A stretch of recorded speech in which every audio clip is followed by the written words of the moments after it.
Monsieur, il est souvent perçu que les femmes sont affectées par la société patriarcale, mais pensez-vous que cela affecte les hommes et quels sont, selon vous, les problèmes auxquels les hommes sont confrontés en raison d'une société patriarcale?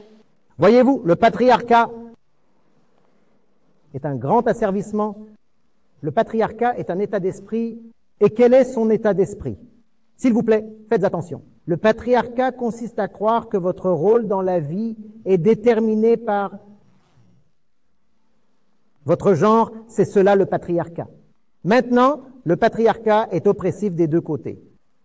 Les hommes ont été informés que votre but, votre position, vos mouvements, vos activités, vos pensées, vos émotions, tout doit être déterminé par votre genre. Et les femmes ont été informées à peu près de la même manière, n'est-ce pas? Donc, ce n'est pas homme contre femme. C'est la sagesse contre l'ignorance. Nous considérons le féminisme comme une sorte d'opposition entre les hommes et les femmes. Hommes contre femmes, les femmes essayant d'échapper à l'oppression et d'être des victimes des hommes. Nous considérons donc que ce sont les hommes qui sont les victimes, n'est-ce pas?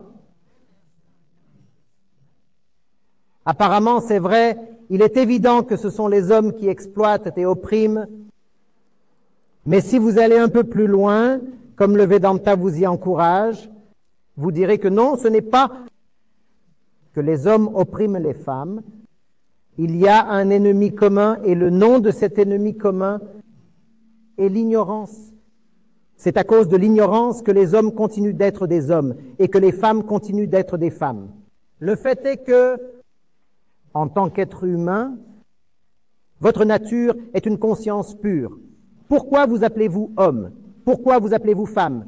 Pourquoi avez-vous rendu le corps si important pour vous? Maintenant, vous vous appelez femme et accordez à un homme, disons, et vous vous accordez certains privilèges. C'est aussi débilitant que de s'appeler femme et que vous vous attribuez certains devoirs ou certains droits. Le corps ne peut pas être le centre de votre existence. S'il vous plaît, comprenez que vous soyez un homme ou une femme. Si le corps est le centre de votre existence, alors tout ce dont nous avons besoin, c'est de la jungle, là où le corps règne. Chaque espèce se comporte exactement selon son conditionnement génétique. C'est ce qu'on appelle la jungle, n'est-ce pas? Génétiquement, nous sommes conditionnés et nous nous comportons en fonction de notre conditionnement. C'est ce qui rend les êtres humains uniques. Nous avons le potentiel de dépasser notre configuration génétique. Nous avons le potentiel de voir que nous ne nous comportons pas exactement selon le mandat de notre corps. Vous êtes assis ici, disons, nous sommes 5 sur cette scène, n'est-ce pas? Nous ne sommes pas tous à l'aise, physiquement à l'aise avec tout ce qui se passe en ce moment. Moi, par exemple, j'ai un peu froid aux pieds. Vous pourriez ressentir autre chose, mais quelle importance accordez-vous à vos besoins physiques en ce moment, s'il vous plaît, dites-moi. Quelqu'un dans l'audience pourrait se sentir un peu somnolent après le déjeuner. Mais vous êtes la seule espèce qui peut décider d'outrepasser le corps. Le corps dit « dors » et vous dites « je ne dors pas ». En ce moment, ce n'est pas le moment. Un animal ne peut pas prendre cette décision. Si le corps d'un animal dit « mange », il mangera. Vous êtes le seul qui peut combattre la peur. Vous pouvez être le seul qui peut combattre la cupidité. Si un animal se sent attiré par quelque chose, il ira vers cela, et c'est la raison pour laquelle tout le discours féministe doit être purgé des mots volonté et désir. Le féminisme ne peut pas consister à faire ce que vous voulez faire. Laissez la fille faire ce qu'elle veut faire. Ce n'est pas du féminisme, non. Tout comme le patriarcat a dit que le garçon doit avoir beaucoup de droits, laissez le garçon faire beaucoup de ce qu'il veut faire, et ce genre de patriarcat a été très très mauvais pour tout le monde. De même, si vous laissez la femme faire ce qu'elle veut, et dites laissez-la faire ce qu'elle veut faire, et cela s'appelle l'émancipation des femmes. Cela ne vous mène nulle part, c'est ce que font les animaux, ils font juste ce qu'ils veulent faire. Les êtres humains sont des êtres humains parce qu'ils peuvent aller au-delà de leurs désirs, parce qu'ils peuvent aller profondément en eux-mêmes et découvrir pourquoi ils sont ici. Donc, ce pouvoir de s'auto-respecter, Ce pouvoir d'atteindre le cœur de leurs identités est ce qui fait de nous des êtres humains, sinon il n'y a pas de différence entre nous et les animaux dans la jungle. Vous comprenez? Quelle était votre question d'ailleurs? Évidemment, nous sommes tous dans le même bateau, tous dans le même bateau. Pensez à une famille où la femme et les filles, et disons la belle-mère, elles sont toutes enchaînées. Et quand vous êtes enchaînés, que faites-vous? Vous rayonnez de joie, vous rendez tout le monde heureux. Que faites-vous? Lorsque vous êtes de mauvaise humeur, que faites-vous à vos amis? Vous leur offrez des fleurs quand vous êtes de mauvaise humeur. Que faites-vous? Alors comment l'homme peut-il prospérer ou s'épanouir si les femmes de sa vie ou les femmes qui l'entourent, qui constituent la moitié de la population mondiale, ne vont pas bien? Donc, évidemment, c'est mauvais pour l'homme, non seulement parce que c'est mauvais pour la femme, mais parce que le principe qui opprime les... Et ce principe perdure, parce que nous ne voyons pas que le principe est l'oppresseur. Nous pensons que l'homme est l'oppresseur, mais non, ce n'est pas l'homme qui est l'oppresseur. Femme, nous parlons du principe, opprime également les hommes de manière égale. Le principe de l'ignorance, le Vedanta l'appelle Maya. Ce principe est l'oppresseur. Vous comprenez? Je n'essaie pas d'absoudre les hommes. Je ne parle pas en tant qu'homme le jour des femmes. S'il vous plaît. Je pense que je vais devoir clarifier cela encore et encore parce que beaucoup de ce que je vais dire, ne cadrerait pas avec les définitions existantes du féminisme. Vous voyez, je suis critiqué des deux côtés. Les hommes pensent que je penche trop vers les femmes et les femmes disent « mais vous n'essayez pas directement de nous donner des droits au lieu de nous parler de notre véritable identité et d'autres choses de ce genre ». Beaucoup de femmes n'aiment donc pas tout à fait ce que je dis. Mais puisque vous avez été assez courageux ou aventureux pour m'accueillir ici, je vais faire ce que je fais. Comme vous l'avez dit, le féminisme est souvent mal compris comme une bataille des sexes, cependant ce n'est pas le cas. Son but est de comprendre pourquoi il y a une inégalité entre les sexes dans la société. C'est l'idée que la lutte pour l'égalité qui existe dans notre société effacerait d'une manière ou d'une autre la masculinité ou le désavantage que certains hommes étrangement ressentent et qui ne se considèrent pas comme offensants envers les femmes. Alors ma question est, comment déconstruire la masculinité contemporaine aiderait-il le mouvement? Et qu'est-ce que aiderait le mouvement? Et que signifierait sa contribution à la réalisation de cela signifierait pour contribuer à atteindre l'égalité dans la société et l'émancipation des femmes? Voyez-vous, les hommes font exactement ce que les singes, les chimpanzés et les gorilles font depuis le premier jour. Depuis le premier jour. Que font les hommes, s'il vous plaît? Les hommes courent partout, essayant d'attraper ceci, d'engloutir cela, de manger, de consommer, de se réjouir, faire l'amour avec le plus grand nombre de femmes possible, accumuler beaucoup de territoire, c'est ce que les hommes ont fait tout au long de l'histoire. N'est-ce pas? Que font encore les hommes? Que fait typiquement un homme qui est très différent de ce qu'un chimpanzé fait? S'il vous plaît, dites-moi. Dites-le-moi, s'il vous plaît. Nous glorifions l'humanité comme s'il s'agissait d'une chose divine. Mais ce que nous appelons l'humanité, fondamentalement, qu'est-ce que c'est? En quoi est-ce différent de ce qui se passe dans la jungle tous les jours? Ce qui se passe en Europe entre la Russie et l'Ukraine, cela n'arrive-t-il pas tout le temps dans la jungle?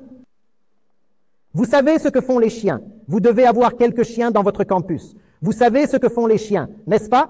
Ils marquent leur territoire. Où qu'ils aillent, ils lèvent la patte et marquent leur territoire. Est-ce fondamentalement différent de ce que font ces leaders mondiaux? C'est juste qu'étant donné le pouvoir de l'intellect, on ne lève pas la jambe, on brandit des armes nucléaires et on menace l'autre. Je t'atomise, je t'achève, je t'anéantis. C'est ce que les hommes ont toujours fait. Pourquoi les femmes veulent-elles être égales aux hommes? Qu'y a-t-il de si louable chez les hommes pour que vous vouliez être égal aux hommes? Les hommes sont captifs de leur rôle biologique. Les hommes sont esclaves de leur corps. N'est-ce pas? Lorsqu'un homme court après une femme d'une manière sexuelle, est-ce qu'il court vraiment après la femme ou est-ce que c'est le mandat biologique, s'il vous plaît? Dites-moi, s'il vous plaît, dites-moi, et si vous enlevez le mandat biologique, l'homme courra-t-il toujours après la femme? Vous êtes des praticiens médicaux et des étudiants en médecine ici. Vous savez très bien ce qu'un seul coup peut faire. Quelques MGA d'une hormone particulière, de telle ou telle façon, injectez-la ou enlevez-la, et vous savez très bien que tout le comportement masculin changera, n'est-ce pas? Vous voulez mettre quelqu'un en colère, que faites-vous? Il suffit de lui donner une pilule pour qu'il se mette en colère. Vous voulez apaiser quelqu'un, que faites-vous? Qu'est-ce que c'est que ces pilules contre l'anxiété? Notre comportement est donc déterminé par notre biologie. Notre comportement est en grande partie chimique, biologique. L'homme est le gorille. Pourquoi la femme veut-elle devenir une femelle gorille? Il n'y a pas de gloire à cela. L'égalité est donc un idéal déplacé. Ce dont nous avons besoin, c'est de libération. Et la libération n'est pas la liberté. La libération n'est pas la liberté. La libération est quelque chose de très, très différent. Être libéré, c'est dépasser à la fois l'homme et la féminité. Tant que la femme dit « je suis la femme et je veux la liberté », je répète qu'il s'agit de la liberté que l'on peut obtenir dans l'enfermement, dans une prison. Nous avons des prisons très libérales de nos jours, n'est-ce pas? Donc, les détenus, les prisonniers, ils ont beaucoup de droits à l'intérieur de la prison. Voulez-vous ce genre de situation? J'ai beaucoup de droits à l'intérieur de la prison. Votre prison fondamentale est le corps lui-même. Pourquoi ne voulez-vous pas vivre selon les instructions de votre corps? Lorsque nous disons « laissez-moi faire ce que je veux, laissez-moi vivre ma vie selon mon désir », votre désir est-il vraiment votre désir? Tout comme le désir de l'homme est le désir de l'hormone, le désir de la femme est également le désir de l'hormone. La libération consiste à savoir qui vous êtes vraiment, et donc quel est votre désir fondamental. C'est le seul moyen de nous aider et de nous sauver. Sinon, vous voyez, nous connaissons le changement climatique, nous connaissons les arsenaux atomiques des superpuissances, même l'Inde a 100 ou 200 armes nucléaires. C'est parce que nous agissons selon nos désirs. Chaque pays est territorial, tout comme chaque chien est territorial. Nous voulons empiéter sur l'autre. Nous voulons convoiter ses ressources. Nous voulons avoir de plus en plus pour nourrir nos corps et nos sens afin que nous puissions nous sentir heureux. Le monde est au bord de l'oblitération exactement parce que nous avons vécu selon nos désirs et nos désirs sont les désirs de la jungle. Ils ne nous mèneront nulle part. Acharya-ji, vous avez parlé de la libération. Donc je pense que la libération ne peut pas être réalisée par une femme. Alors quel peut être le rôle d'un homme dans la libération d'une... Laissez-moi comprendre. Vous avez dit quel peut être le rôle de l'homme dans la libération de la femme. Vous avez dit dans la libération de la femme, dans la libération de la femme. Tant que l'homme est un homme, il ne peut aider aucune femme. Si un homme continue à être un homme, il ne peut être qu'un prédateur envers la femme. Si je parle ici, je ne parle pas en tant qu'homme. Je dois laisser de côté mon identité sexuelle et de genre. Rappelez-vous que biologiquement, il ne peut y avoir qu'une seule relation entre l'homme et la femme. Toutes vos valeurs civilisationnelles mises à part, il ne peut y avoir qu'une seule relation. L'homme chasse, la femme est celle qui est chassée. Et en étant chassée, la femme chasse l'homme en retour de manière passive. C'est une question de biologie. À un niveau actif, l'homme est le chasseur et la femme est la chassée. Intérieurement, la femme est le chasseur, l'homme est le chassé. Quel que soit le niveau dont nous parlons, il n'y a que de la violence. Quelqu'un chasse, quelqu'un est chassé. Donc un homme ne peut vraiment pas aider une femme. Une femme ne peut vraiment pas aider un homme. Il faut être un être humain pour aider un autre être humain. Et c'est une façon très différente de se voir.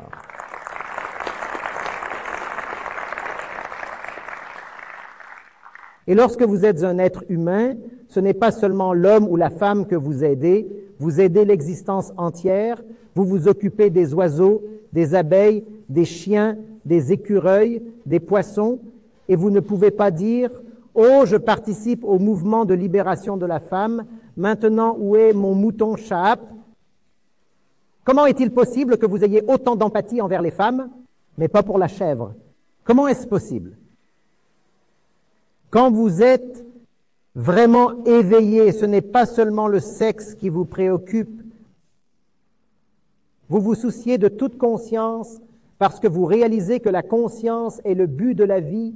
Alors vous ne pouvez être violent envers personne, pas même envers un brin d'herbe. Vous ferez de votre mieux pour minimiser la violence ou l'éradiquer de toutes les façons possibles. Je veux demander par rapport aux autorisations, par rapport au jugement et à tout ce que je reçois par rapport à ma sœur. Je suis autorisé à jouir de ces libertés plus qu'elle. Est-ce mal pour moi de les apprécier? Vous voyez, vous et votre sœur êtes là. Et vous avez 2 pommes et elle n'en a aucune. Alors répondez à ma question. Pouvez-vous en profiter? C'est ça. Comment pouvez-vous vraiment profiter si votre sœur se voit refuser les libertés fondamentales et de telles choses? C'est tout. Nous sommes tous étroitement liés.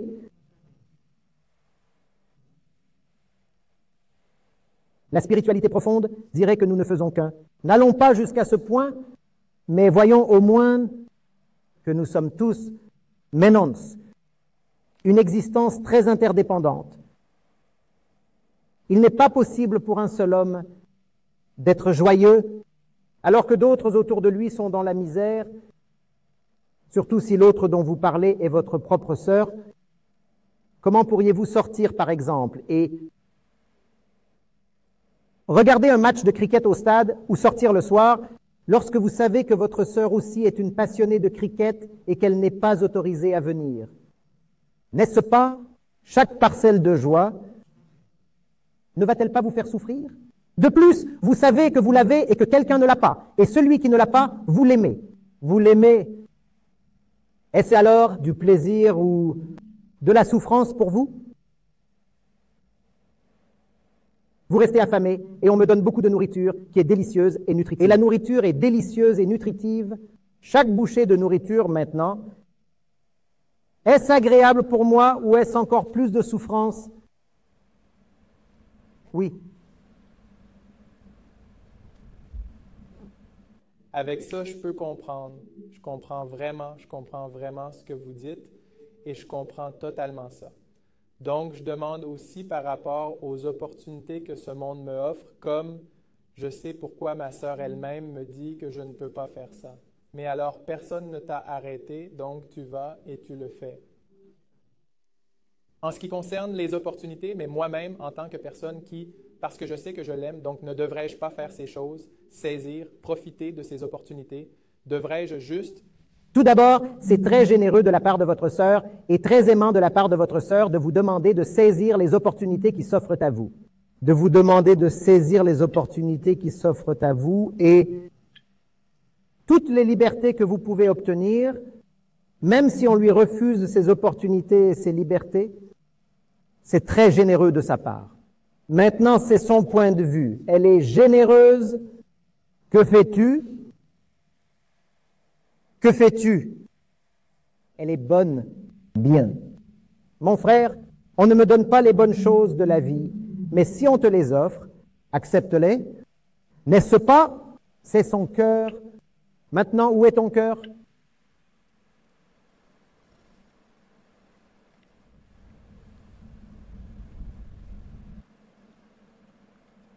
Je pense que le plus grand plaisir dans une telle situation